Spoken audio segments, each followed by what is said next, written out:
Avez-vous déjà observé un comportement négatif chez quelqu'un et vous vous êtes demandé en quoi cela vous concerne?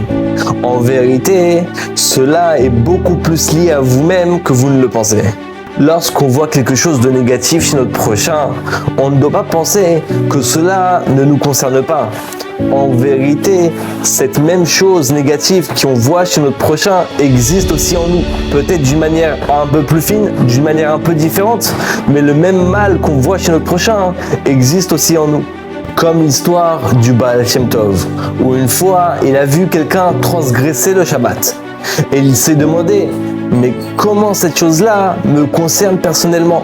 Maintenant on parle du Baal Shem Tov qui respecte le Shabbat à 2 millions de %, ouais.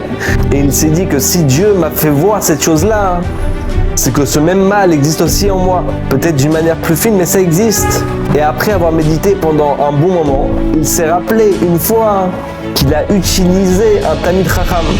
Et tu peux me dire quel rapport entre utiliser un Talmid Chacham et transgresser le Shabbat?